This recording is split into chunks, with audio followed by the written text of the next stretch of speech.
I married Joan. What a girl, what a world, what a life. Oh, I married Joan. What a mind, love is blind, what a wife. Giddy and gay, all day she keeps my heart laughing. Never know where her brain has flown. To each his own, can't deny that's why I married Joan. I married Joan.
You a dozen times. I didn't mean to squirt you. I was just watering my roses and you happened to be walking by the fence. I didn't even see you.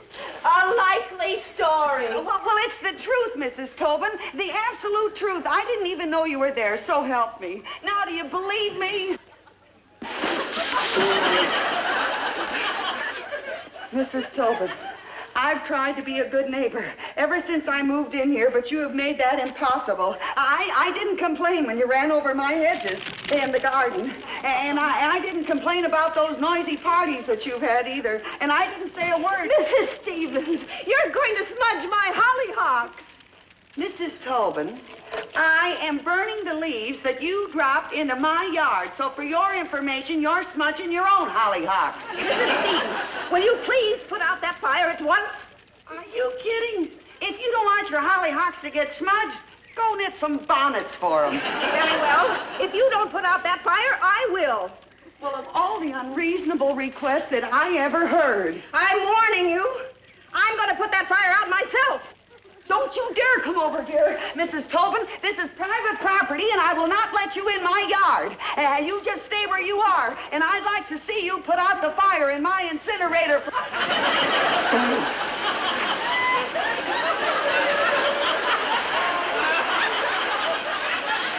By golly, she did. Of all the neighbors, imagine squirting me with a hose. I'd like to. I'd like to. Well, Oh, not you, Brad. yes. Hey, Joni, what's going on? Oh, it's that Mrs. Tobin next door. She's got me so mad, Brad. That Oh, now, dear, there's no sense getting so upset. Come here, honey. Now, calm down. Well, I guess that proves we've been married over 10 years. Now you kiss me to calm me down. Joni, you're taking that Mrs. Tobin entirely too seriously. Look, I know that Mrs. Tobin is difficult and unreasonable, but why don't you try being nice to her? I have tried being nice, but it's like trying to make friends with an octopus. While you're shaking one hand, the other 7 are getting ready to strangle you. I don't trust them. Oh, now, look, honey, it's just a question of handling her right, that's all. Bet I could straighten out this bickering in a minute. I tell you, Brad, she's impossible. Well, there's no sense in letting a situation like this develop. Now, I am going over and talk to her. Oh, well, wait, Brad. Wait. Don't go yet. Here, honey. Well, honey, that's my raincoat. I know it is. Believe me, you'll need it when you talk to her. Oh, honey, will you stop being silly? Believe me, Brad, you'll need it. You just watch me, Joan. I'll show you how to get along with neighbors. Mrs. Tobin. Yes? And I suppose you believe her side. No, Mrs. Tobin, Go ahead, stick up for your wife. I suppose you're glad she tried to smudge my hollyhocks. No, Mrs. Tobin. I can tell by looking at you that you're a hollyhock hater. But Mrs. Tobin... Why, I ought to, and by golly, I think I will.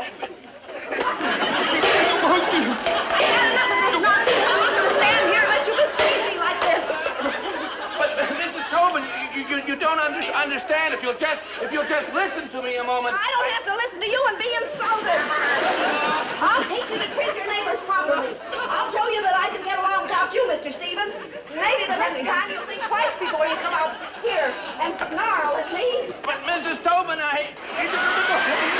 Mrs. Tobin!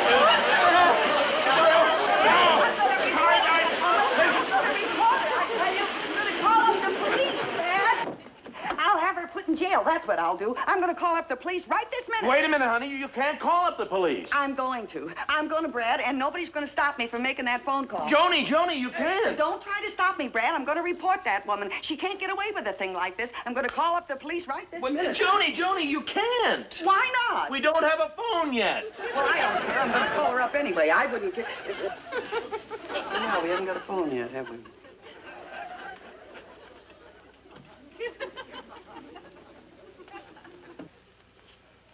What a lemon I picked for a neighbor. Why does everything happen to me? Oh, she's got me so upset I can't even do my work. I swear I don't know what people like that are around for. Around for? Well, I don't even recognize my own doorbell.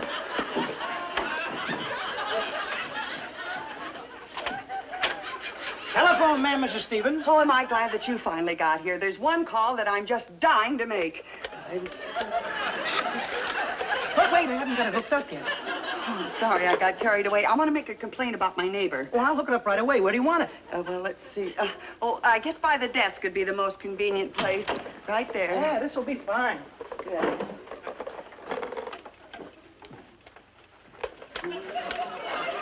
Wait, I haven't hooked it up yet.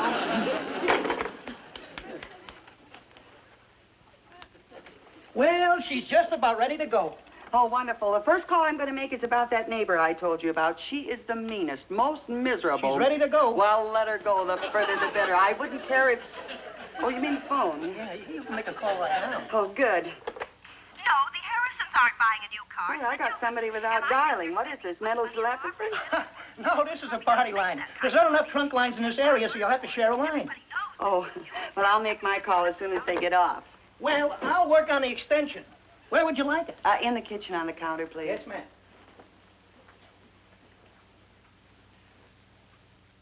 And if he was as prosperous as she'd like to have people think, why, I'd be the first to know.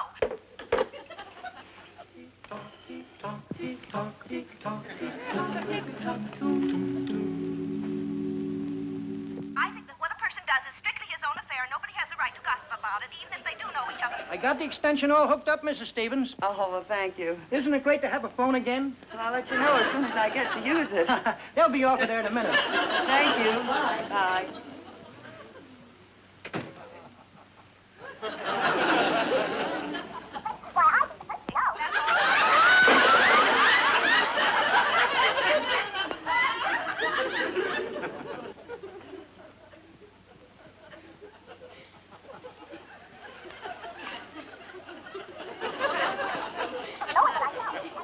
Excuse me.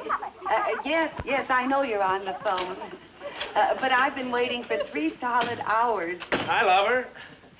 And I would just like to make one call.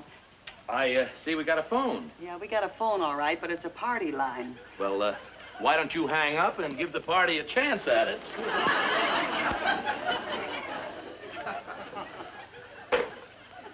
Brad, the party's been on the phone for 3 solid hours. Oh. It's a party line, and our party's been having a party. First it's arguing with the Tobins next door, and now the party on the phone. Honey, not all people are like the Tobins. I'm sure if you were polite and explained to them that they were monopolizing... Tried that. I tried it. Well, here, let me try it there. Just a question of handling people, that's all, darling. Hello?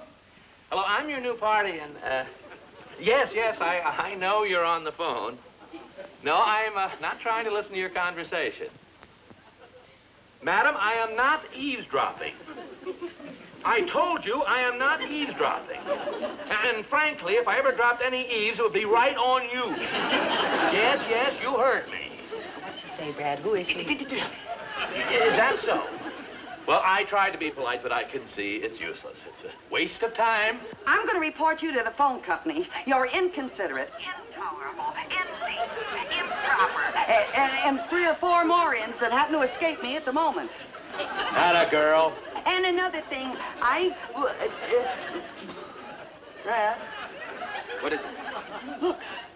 Don't tell me what to do. I know my rights as a telephone subscriber. And if I'm making a call, no one can tell me to get off before I'm ready. I've got just as much right to use this phone as anyone. And no matter what you say, I'll talk as much as I want to. Goodbye. Goodbye! And now will you please get off the phone? So it's you. Yes, it's me. Now will you please get off the phone so I may use it? Like fun, I will. I haven't finished using it myself. Joni, I'm afraid I don't have anything to say either. But why don't we just hang up? Are you kidding? And let that miserable dame get back on this phone? Nothing doing. Oh, we'll find something to talk about. Okay. Did you ever hear this? By the shores of Gitchigumi, by the shining big seawater, stood the wigwam of Nokomis and her son named Hiawatha. And to obey the scout law, I will keep myself physically strong, mentally awake, and morally straight. So that government of the people, by the people, and for the people shall not perish from the earth. Oh, there's somebody at the door, Gloria. I'll call you right back. Don't go away, honey.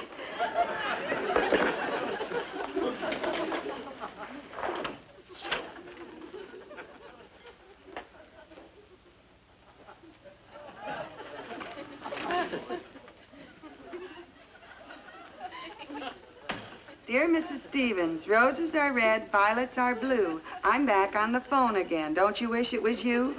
The phone!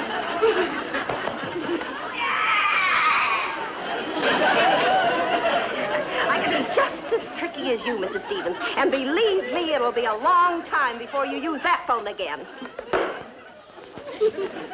Mrs. Tobin, not off the hook. Please, don't let the receiver off the hook, huh? Oh, Mrs. Tobin, please, not off the hook. Come on. Not off the hook. Mrs. Tobin, not off the hook, huh? Mrs. Tobin, not off the hook.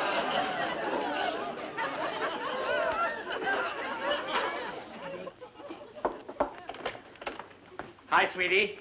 Hello, darling. Janet, I did it. I closed the Cavendish deal. He walked into the office, said he was going to go for the whole proposition. Lock, stock, and barrel. I knew he would. I told you this morning.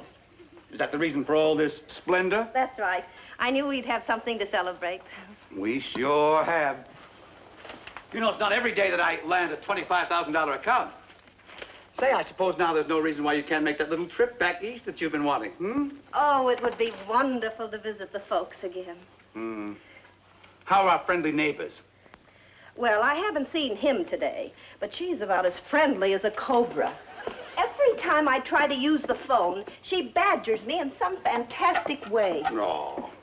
Oh, by the way, I stopped by the telephone company, and they said it would be at least 2 or 3 months before we could get a private line. Oh, I don't know how I'm going to manage with that woman. You know, I don't think she's quite right mentally. Could be. Say, I'm missing the first 5 minutes of my favorite television program, Two Hearts Against the World. How is she, Henry? Is there any hope? I don't know. The doctor's in there with her now. When he comes out, I'll make him tell me the truth, no matter how hard it is to bear. And now do you know what that awful woman is doing, Brad? Just to keep me from using our party line, she deliberately left the receiver off the hook. Off the hook? I can't believe it, Joan. Well, it's true. I don't hear anyone talking. She left it off the hook. How is she, Doctor? Mr. Tobin is talking to a doctor. You'll have to be brave, old man. Brave? If he can live with a woman like that, he deserves a medal. Then there's no hope for her at all. What? In cases like hers, medical science is absolutely helpless. Medical science is helpless. Does she know? No, and she must never know. We've got to do all we can to make your wife happy in the little time she has left. Charlie, what's the matter? Oh, Brad, this is terrible. What a horrible injustice I've done to that poor Mrs. Tobin. What's wrong? Well, her days are numbered. She only has a few months to live. No wonder she needed the phone all the time. She may have to call for help at any moment. That accounts for her awful disposition. Well, she can't help it. She's probably been in constant pain. I bet that's why she doesn't know how to drive, and she drove over the hedges in our driveway, you remember? If we'd only known sooner. Well, Brad, I'm going to do everything that I can to make her last few hours happy. Okay, dear, dinner's ready. Oh, good. So we come to the I end of wonder who another that episode could be of at Two this Hearts hour. Against the World. Tune in tomorrow to find out what happens. Hello. Kerwin. Say, what is this? Well, nothing. We're just trying to be friendly. Well, after all, we're neighbors. Well, you weren't very friendly this morning when you squirted me with that hose. Well, you stop. I'm awfully sorry, Mrs. Tobin. That was an accident. We brought you some flowers. Yes, I picked them myself out of our yard. Aren't they beautiful? Well, why shouldn't they be? No one blows incinerator smudge at them. Oh, well, that'll never happen again, Mrs. Tobin. Not as long as you live. I mean, as long as I live. Well, as long as you're here, why don't you come on in and sit down? Yes, well, please thank do. you. Here, let me Sit take over those the flowers. chair. Yes, after you, Right hon. over there, Mr. Stevens. Oh, and Mrs. Tobin, if you have too many leaves in your yard, just throw them over in my yard. I won't even burn them. I'll bury them. Well, that's very nice of you, Mrs. Stevens. And about your party Saturday nights, if you have to make noise, make noise. The main thing is enjoy yourself. Oh, we don't want to annoy our neighbors. Oh, what's the difference? So if you keep us awake all night, we can always sleep late on Sunday. Oh, sure, that's our motto. Live and let live. And about the telephone. Oh, in a month or two, our problem will be over. I know. Well, you don't seem very happy about it. Well, I'm not. Believe me, I'm not. Well, as far as I'm concerned, it'll be a big relief. Yeah, I suppose you feel that way when you've been suffering. But let's change the subject. I brought you some fudge. I made it myself. I must say, it's awfully nice of you folks. Well, I really shouldn't. I have to watch my figure. Oh, go on. Take a piece and stop worrying about your figure. Eat, drink, and be merry, for tomorrow you may diet. Don't touch it. It's full of sugar. I say, have you folks had your dinner yet? Well, no, we haven't. Why don't you join us? Yes, please do. I'll get 2 more chairs. Oh, Mrs. Tobin, I'll get them for you. Let's conserve your strength. No, that's all right, Mrs. Stevens. I can do it. You stay right where you are. Oh, you have a wonderful wife, Mr. Tobin. Yes, I know. I don't know what I'd do without her. You have to be brave, old man. Do you always make such a fuss about dinner? No. You see, this is a kind of a celebration. I had some good news today. Good news? Well, I think you might call it that. It'll mean about $25,000 to me. The insurance money. She isn't even cold yet. Oh, Mrs. Stevens, you have no idea how happy I am that we're going to become friends. Oh, so am I. We'll have to see a lot of each other. Oh, wonderful. Oh, by the way, I'm going away shortly. Let's not talk about it, huh? Well, now that we've become friends, I sort of wish you could go along with me. When will I be leaving, dear? Well, I don't know, dear. I only just heard today that you were going.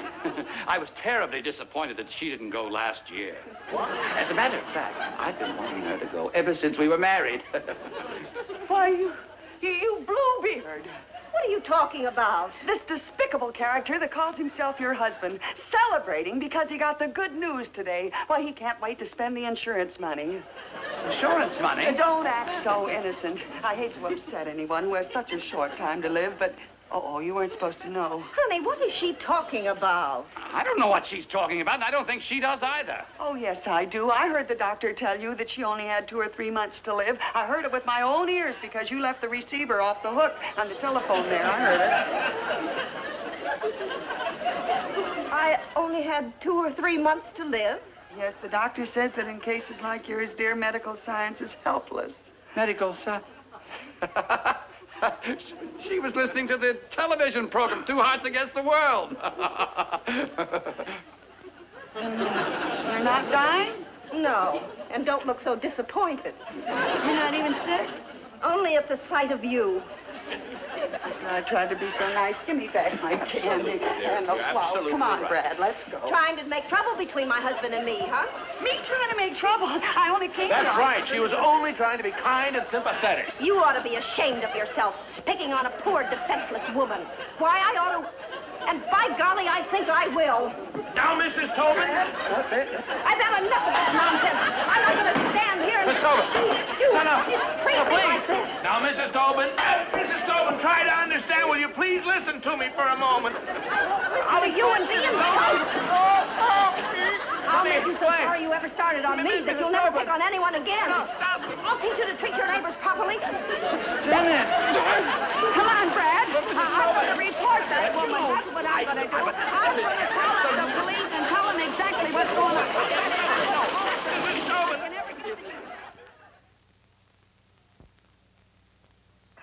More coffee, Brad? No, thanks, dear. I'm going to bed. Me too. I'm tired.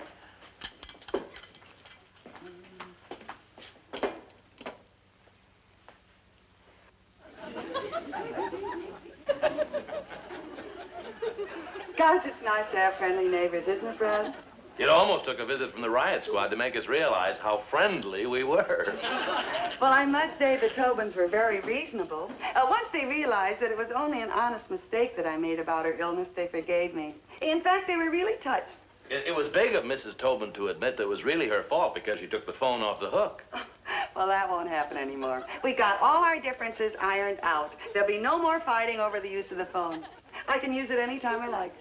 I hope it works out. Well, why shouldn't it, dear? If I'm on the line and she wants to use it, she'll ask me to get off, and I will. And if she's on, I'll ask her to get off. I'll show you. Hello? Would you be good enough to finish your call? I'd appreciate being able to use the phone, please.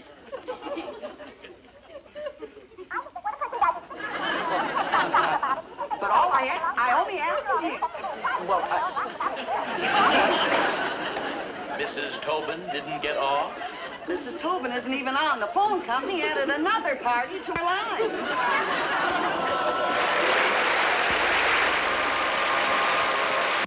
I married Joan. What a girl, what a world, what a life.